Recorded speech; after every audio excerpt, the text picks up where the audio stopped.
Donc, bien, merci beaucoup pour l'invitation à venir présenter aujourd'hui. On est très heureuse de pouvoir venir vous partager les travaux sur lesquels on travaille à l'Ordre des travailleurs sociaux et des thérapeutes conjugaux et familiaux pour essayer, dans la mesure du possible, de faciliter l'intégration des candidats formés à l'étranger. Les professions qu'on touche sont le travail social et la thérapie conjugale et familiale. Mais dans le cadre de la présentation, on va vous parler principalement des travailleurs sociaux, étant donné que la thérapie conjugale et familiale est une profession qui est moins internationale et plus ciblée au Canada. Donc, et il y a plus de travailleurs sociaux, ben, c'est une profession qui est internationale. Donc, je me présente, je suis Marie-Ève Chartré, je suis la directrice des admissions et du perfectionnement et je suis en présence de ma collègue Ilenia Torres qui travaille au niveau des admissions comme chargée d'affaires professionnelles. Donc, à savoir qu'on a plusieurs demandes qui sont déposées de la part des candidats qui sont formés à l'étranger en travail social. La majorité, quand ils déposent une demande, vont quand même obtenir la plupart du temps un permis restrictif temporaire qu'on appelle, où on les autorise à exercer, mais ils doivent par contre réaliser une formation qui s'appelle Loi, règlement et normes de pratique et ils ont un délai à ce moment-là d'1 an pour l'obtenir, pour pouvoir obtenir leur permis permanent. Toutefois, il y a tout de même des candidats qui, eux, se retrouvent avec des exigences autres que la formation, qui peut inclure différentes choses. Donc, ça peut être soit un stage de formation pratique qui peut aller de quelques heures jusqu'à 800 heures, des cours universitaires ou certaines formations continues, et ils doivent les compléter à ce moment-là avant de pouvoir obtenir leur permis ou pouvoir exercer. Donc, les statistiques qui sont là sont pour l'année 2020. Sur les 28 demandes qu'on a eues, 10 ont obtenu leur permis restrictif temporaire et 18 se sont vus imposer des exigences autres. On a également observé une augmentation quand même assez importante du nombre de demandes qui a été déposées, c'est-à-dire qu'on est passé de 7 dossiers en 2014 à cette année en avoir 28.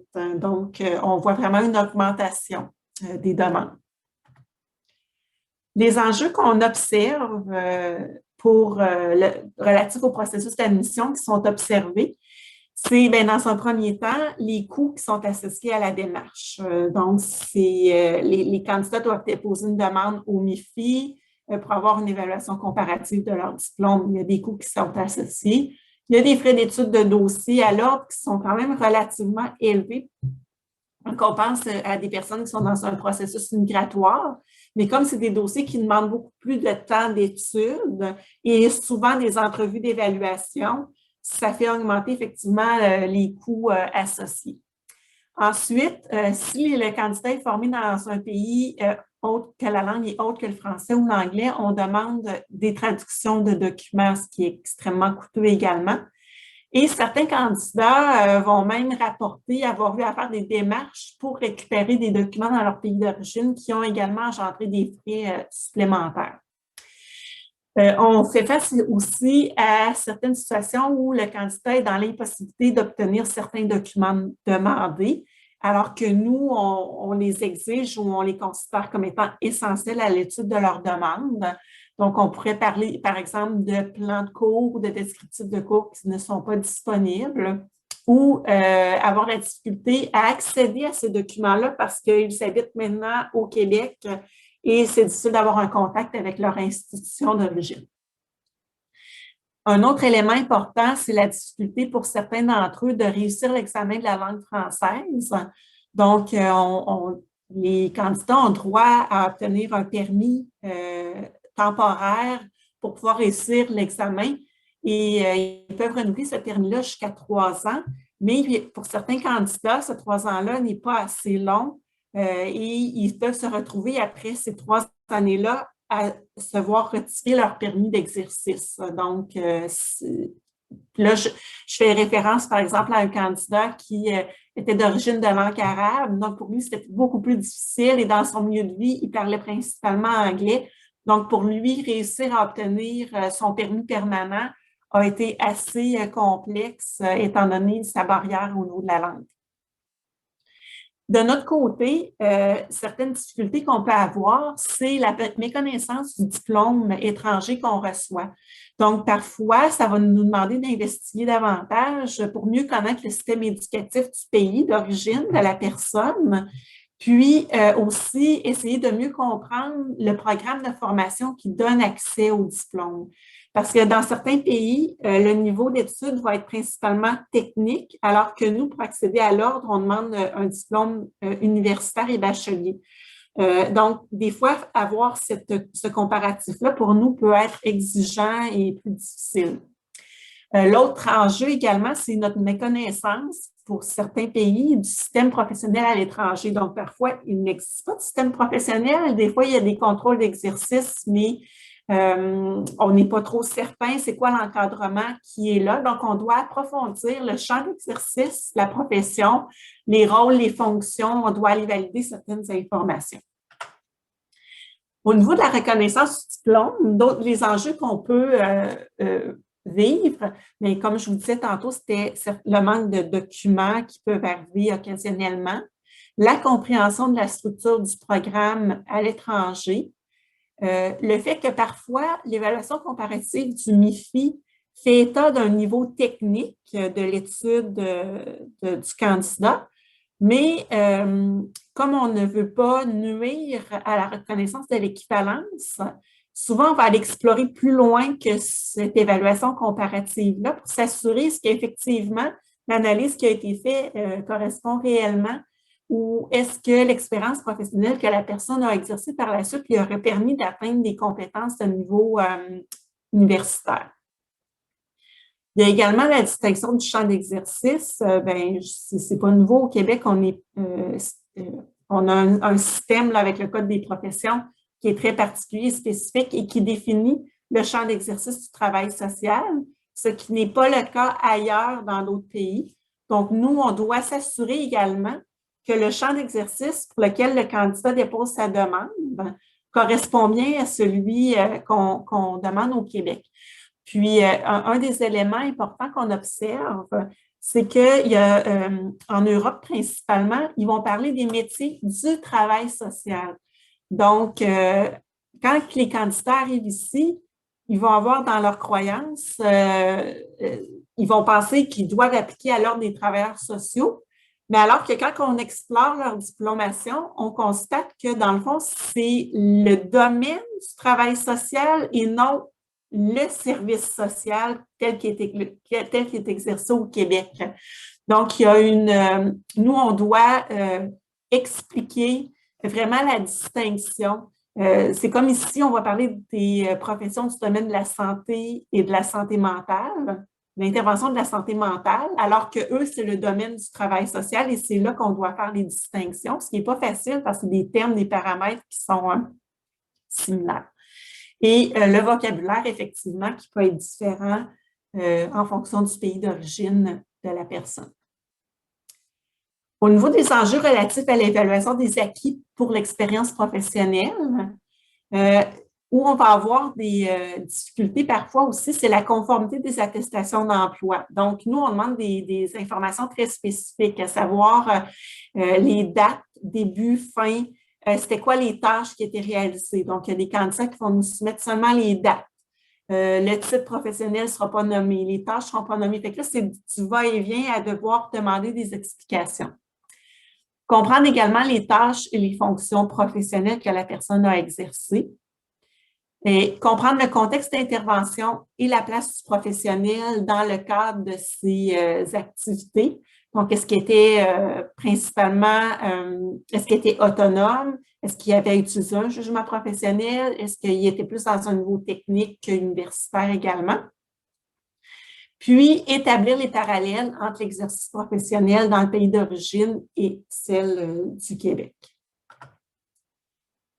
Au niveau de l'évaluation des compétences, comment on procède? Le candidat doit se préparer à l'entrevue. Donc, dans les dernières années, on a essayé de rendre le processus le plus transparent possible pour les candidats. Donc, ils savent à l'avance sur quoi on va les questionner. On leur envoie le référentiel d'activité professionnelle, le référentiel de compétences pour qu'ils puissent le lire à l'avance. On leur demande de nous produire une évaluation du fonctionnement social, un plan d'intervention, une note chronologique à nous soumettre à l'avance. Donc, on implique en amont le candidat dans sa validation de compétences. Lors de l'entrevue, on réutilise ces outils-là pour questionner le candidat, puis on va utiliser des outils le plus interactifs possible, tels que des vidéos, des images, pour rendre ça le plus accessible pour le candidat. On a également élaboré un questionnaire d'entrevue qu'on a fait valider auprès de quelques candidats formels étrangers qui ont déjà leur permis pratique pour s'assurer que les termes qu'on utilise sont accessibles et peuvent correspondre à un vocabulaire international plutôt qu'à un vocabulaire très spécifique à la profession ici au Québec, pour éviter de bloquer l'accès sur la base d'une incompréhension là, dans les termes utilisés.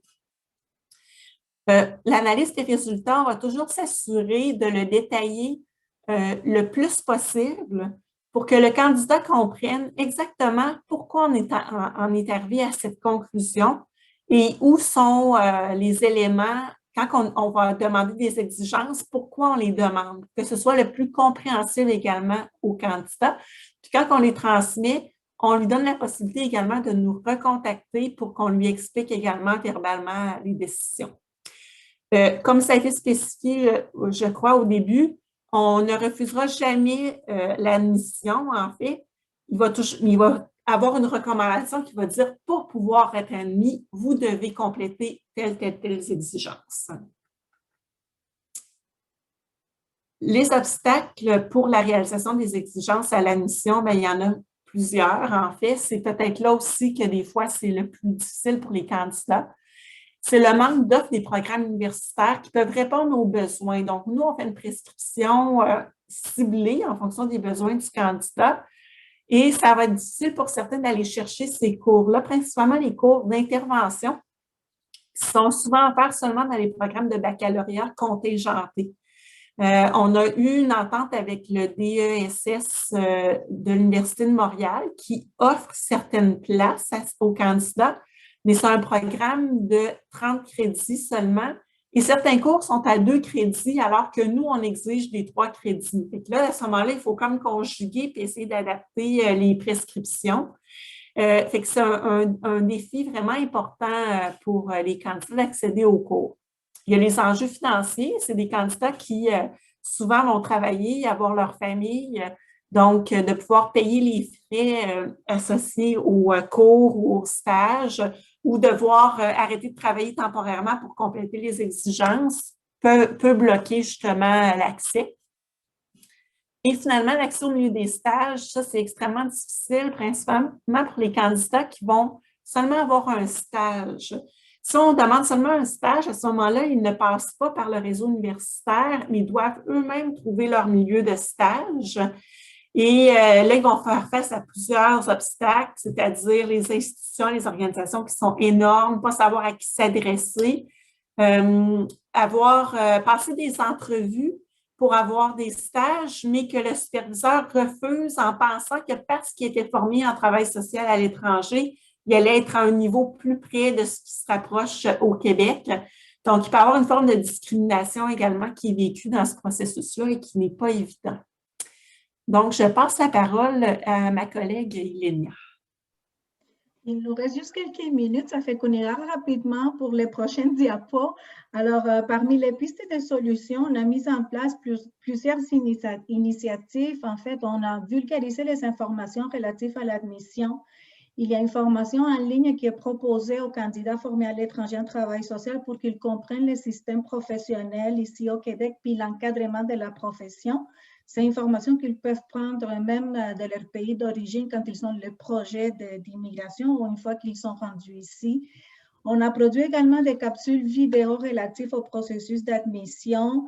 On a créé des outils spécifiques pour la supervision des candidats formés à l'étranger en situation de stage parce que leurs besoins diffèrent de personnes qui sont formées ici au Québec.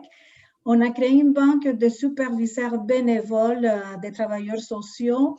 On a révisé tous nos outils, comme Marie-Ève expliquait tantôt, pour la validation de l'expérience professionnelle. Puis, la plupart de ces réalisations-là ont été faites à travers un projet pilote avec le ministère de l'Immigration, de la francisation ici au Québec. Puis, on a pu placer aussi des candidats formés à l'étranger dans des milieux de stage. On favorise également des rencontres individuelles et l'accompagnement individualisé aux candidats lorsqu'ils vont déposer la demande, pendant l'étude, puis après la décision de l'ordre, on va offrir un accompagnement individualisé pour les orienter quant aux démarches à réaliser. Concernant les défis et les projections, les résultats, si on veut, c'est que toutes les initiatives que j'énumérais précédemment sont récentes. Ça fait que les retombées sont encore à évaluer. On les a mis en application depuis l'année dernière. Actuellement, l'Ordre ne possède pas les ressources nécessaires pour assurer l'accompagnement, le placement en stage et la supervision des candidats afin de faciliter leur accès à la profession. Puis ça, c'est un des besoins qui a été le plus nommé par ces personnes-là. Et bien qu'on a constitué une banque de superviseurs bénévoles dans le cadre d'un projet pilote, on ne peut pas garantir la pérennité de cette banque-là. On a réussi quand même le placement en stage de 6 candidats formés à l'étranger dans le cadre du projet pilote, mais on n'a pas réussi à établir des ententes formelles avec des institutions ou des organismes communautaires qui pourraient garantir le placement de futurs candidats. Quant à nos projections,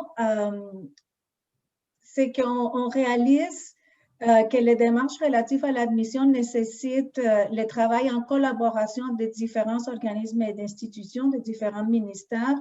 Et dernièrement, on a entamé quand même des collaborations intéressantes avec des organismes comme Recrutement Santé Québec, Qualification Québec et Immigration Québec pour faciliter l'admission à l'ordre et même à l'emploi.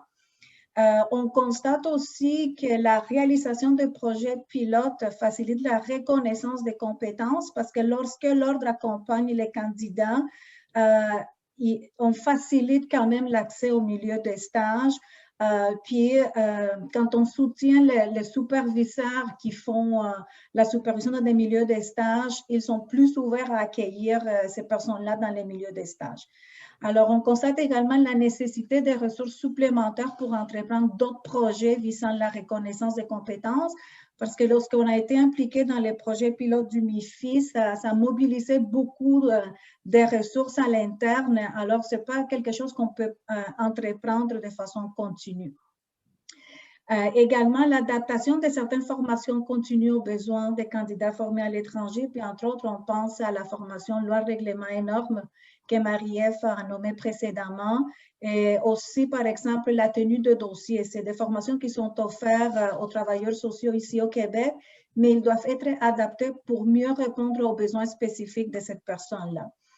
Puis le dernier point, c'est l'importance du jumelage des candidats formés à l'étranger avec des TS au Québec pour faciliter leur intégration à la profession. Alors voilà, c'est ce qui conclut notre présentation. Puis on pourra laisser la place aux questions.